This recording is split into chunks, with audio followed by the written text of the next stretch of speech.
U.S. intelligence agency mind control. Oh, God. Okay, we are moving to Sudan, I guess, because there's a lot of Sudan stuff. We want to turn our attention now to Sudan, where, of course, there's the ongoing civil war there, massive humanitarian crisis and tragedy affecting millions, tens of millions of people there in Sudan. And we are very honored to be joined here once again to discuss this issue by Mossab Baba, who is a researcher on Sudan. Mossab, thanks so much for being with us. Thank you. Thank you, Eugene. Rania, nice to be on with you again.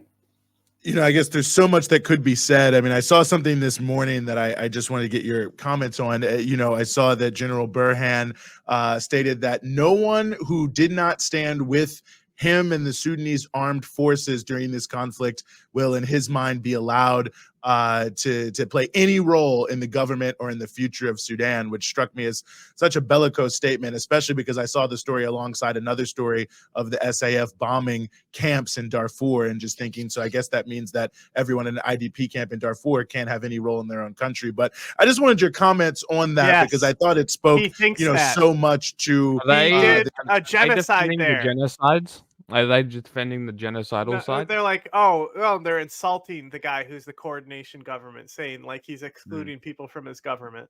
But they have a good point, actually. Yeah. But it's like, of course, he does actually think that, though, Eugene. He doesn't want them involved in the government. He committed a genocide against them years ago. Like, why would he care what they have to say? Of how they've been pursuing the conflict. Yeah, it's one of those situations where for Burhan, you know, the only way that he can stay relevant and out of jail and without any accountability is by, like, you know, putting the pedal to the metal on this war and refusing negotiations and refusing to actually, you know, realize the destruction that's happened, you know, and behind them, of course, you know, the main faction kind of behind them were, like, you know, the NCP, which was Bashir's political party.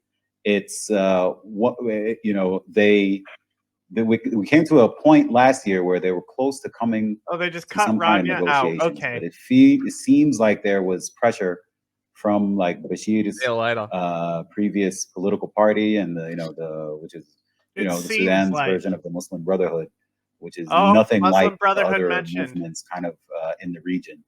And they all Muslim Brotherhood are gaining chapters are different, some kind of ground.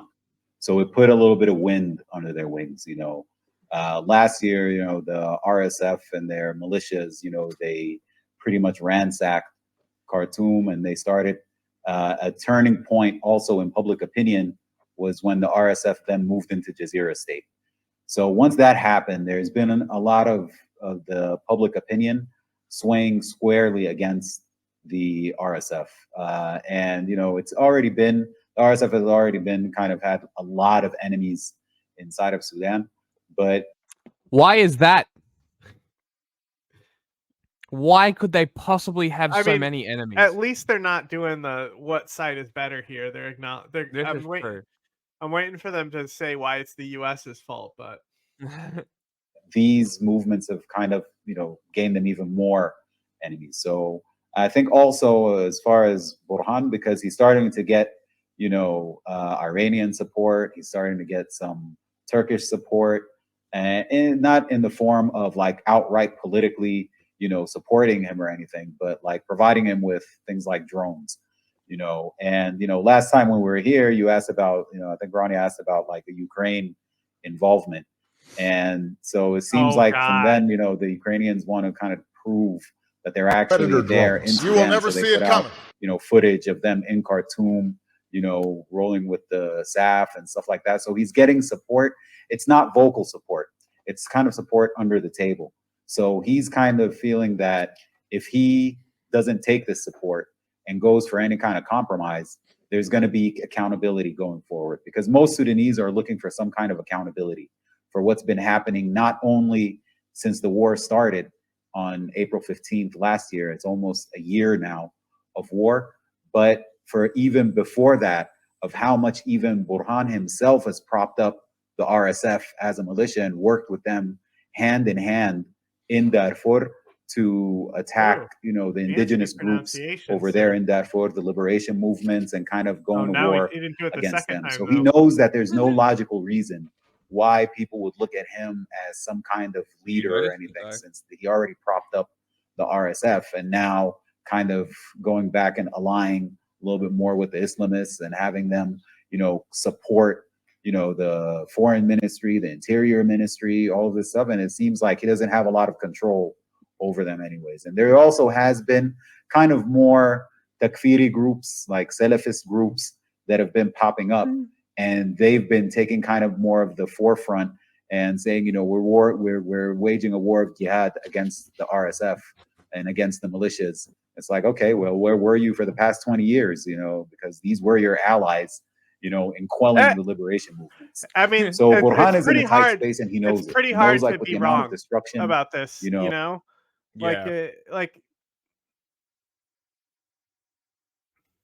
There's only so the much. Sudan is just it's a rare war where both sides are equally just as shitty, where even the fucking PSL IRGC fuckers can agree with everyone else that like everyone sucks involved here. It's so funny. It was very entertaining. 10 million people displaced, 25 million in need of humanitarian aid. It is the biggest humanitarian disaster on the planet right now. And he knows this, and he knows the only way that he can actually escape this is by, blaming it on the other guy, on his previous partner in crime, and taking the stance. Like, he did do a Eid, speech where he was saying, we're not going to go back to the arrangements that were before. I love that framing right there. His previous partner in crime, right? Yeah. Because they literally did a genocide together, and now they're fighting and bickering. So nobody will go to trial. Like, that's ultimately what this is about, is avoiding a genocide trial. Yeah. Because don't forget, the last president of Sudan is on trial. Or well, basically, I don't know if he was convicted or not. Bashir, he's fucked,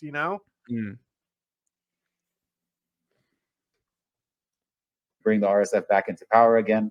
He also said we're not going to go back to before October 25th, 2021, meaning that he's not going to get the Forces of Freedom and Change, the political parties, they're not going to be a part of it. And they're not going to go back to before April 2019, meaning that he's not going to bring back the Bashir government into play. It's like, okay, dude, so you want to, run the country by yourself? So it's really just moves kind of out of desperation from him. But there is also the sense of they're gaining some ground in like Durman. They're gaining a little bit of ground and trying to attack and liberate, Jazeera and stuff like that. So it just, to them, it's a matter of survival of strongmen, basically, of authoritarians. They, all the problems look like a nail because all they have is hammers. So they want to kind of duke it out. And to them, they don't care like how many. Just like Ulalau doing the coverage on like the West Africa. It's like, we have a special if you want to hear our thoughts on Sudan, and it still holds up because nothing has changed. No. From day one of Sudan's war a year ago, fighting between the Sudanese armed forces and the paramilitary rapid support forces has ravaged Sudan's twin cities of Khartoum, its capital, and Omdurman, its largest. Millions have fled the metropolitan area because of the fighting. Some have stayed, however, either because they don't have the means to leave, or in a few cases, because they chose to stay and help. Momin Ahmed Abbas volunteers at one of Omdurman's last functional hospitals and refuses to flee the city. I cannot abandon them, especially when they rely on my support. Thus, I remain to ensure that injured individuals have access to essentials like food, shelter, and medical care. Leaving would only exacerbate the situation for those in need.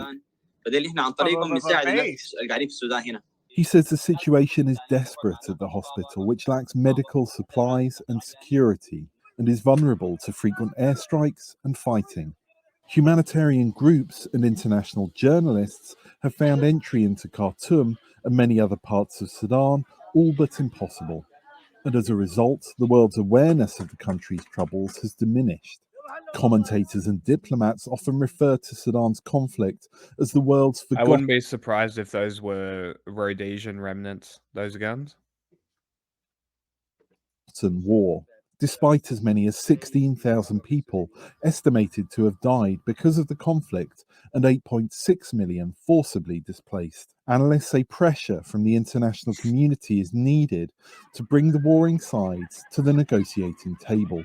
But one doesn't see that happening anytime soon. Sadly, I don't see this conflict as particularly ripe for any kind of resolution right now. Both sides think either that they can win or they have to win. And as long as they continue to be sustained the loser goes by to external the fucking actors, genocide trial.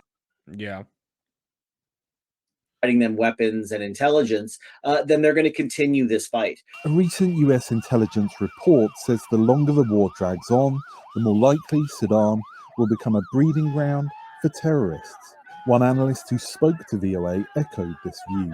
You got young people, and they have all the fuel. They have the anger, they have the ethnic division, and then they have whatever is the narrative about there is a just war happening somewhere.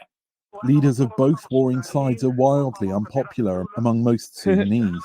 Neither has ever been democratically elected. Yet Sudanese civilians are the ones bearing the brunt of the ongoing fighting. Abbas says Sudan needs external help and intervention. We desperately need international support to address the crisis in Sudan. Awareness must be raised about the ongoing suffering and devastation.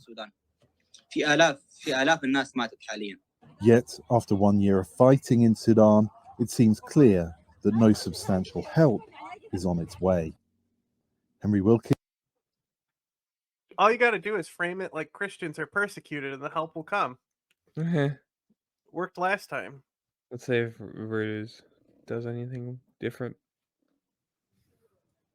The UN Secretary General has warned of a full-blown intercommunal conflict in Sudan's Darfur region. Antonio Guterres was speaking on Monday, the one-year anniversary of the war between Sudan's army and the paramilitary Rapid Support Forces. He said RSF-affiliated militias had attacked and burnt villages west of El Fasher, and that escalating hostilities on the outskirts of North Darfur's provincial capital were a fresh cause for deep alarm. And let me be clear, any attacks on El Fasher would be devastating for civilians and could lead to a full-blown intercommunal conflict across Darfur. It would also upend aid operations in an area already on the brink of famine, since El Fasher has always been a critical UN humanitarian hub. Guterres also said that indiscriminate attacks, killing, injuring, and terrorizing civilians could amount to war crimes and crimes against humanity. The main problem is clear. There are two generals that have opted for a military solution and have until now obstructed all serious efforts of mediation. International donors met in Paris on Monday to pledge humanitarian support for Sudan. The UN has said nearly 25 million people, half of Sudan's population, need aid. Some 8 million have fled their homes. At the aid conference, French President Emmanuel Macron said 2 billion. I don't care what Frenchie had to say.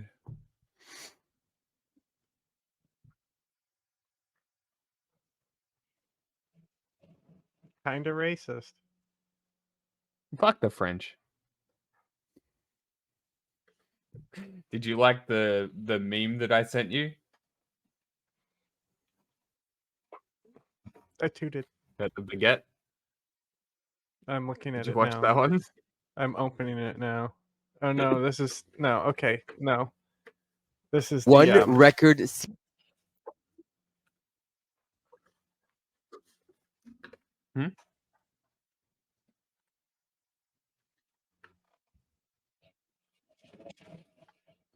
Nothing. I was like, oh, it was the meme, this link you sent me, and it was just the YouTube thing that I told you to send me earlier. Oh no, not that one. I sent this ages ago, like on Instagram.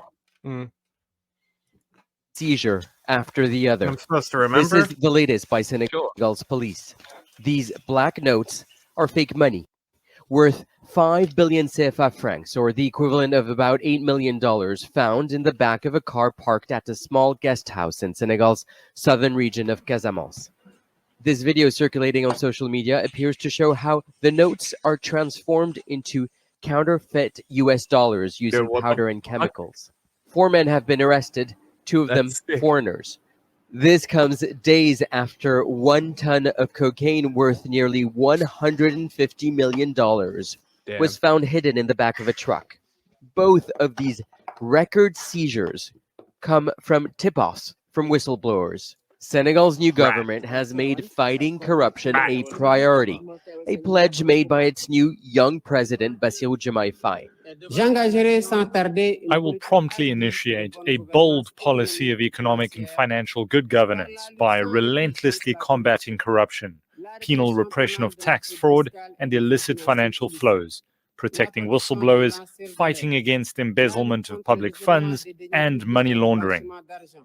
Before the elections, Faye and now Prime Minister Ousmane Sonko were sent to prison after they denounced state corruption and the criminal activities of previous government officials. The court saw their claims as defamation. Faye and Sonko want to introduce a new law to protect whistleblowers. There is a culture of fear. No one really wants to denounce legal activities because it's not easy given the reprisals. So to have a law that can protect whistleblowers, it can encourage others to break their silence and reveal crimes. Senegal's new leadership is asking all those who have stolen from the state to return the money or face justice.